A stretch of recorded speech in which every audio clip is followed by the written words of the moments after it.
This other teaching that I'm going to talk about is at the time of treaty making,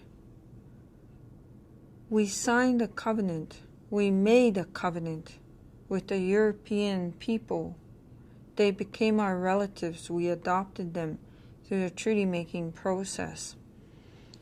This is how our nations and other nations came to create alliances. We cooperated, we made relationships of cooperation so that our nations could learn and work together with each other.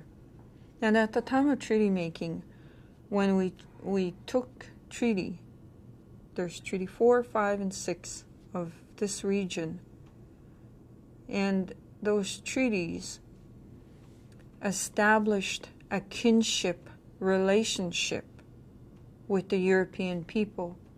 They became our relatives.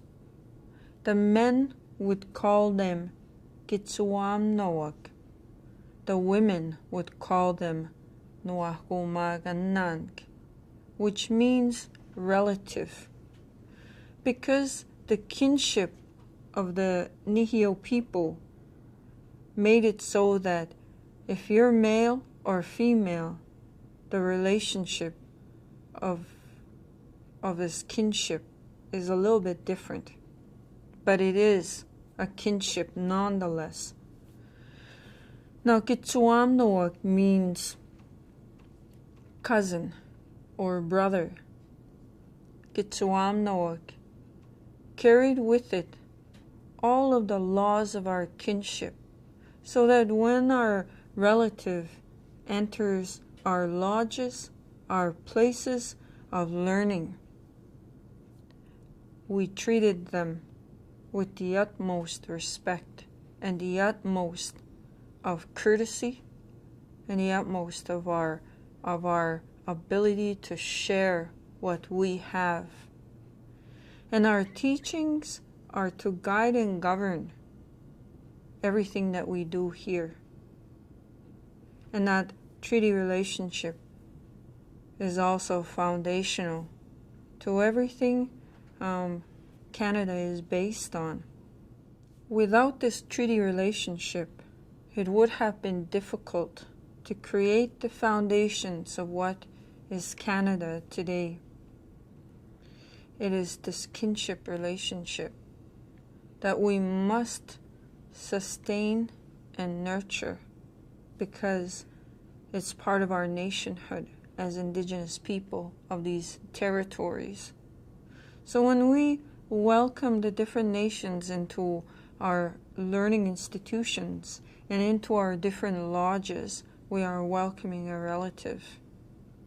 And this relative must have an understanding of our laws as well. This is how come our learning institutions are here to guide that whole learning experience. And for the students that are here, our Indigenous students and our non-Indigenous students, you are relatives because of that treaty relationship. How would you treat your relative? You would treat them with kindness, with respect, with compassion. So this is no different. And the First Nations University is unique in that way, because our students are our nationhood.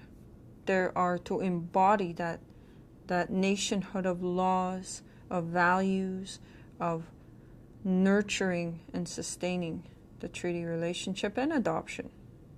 So this is what it's based on. Hai hai.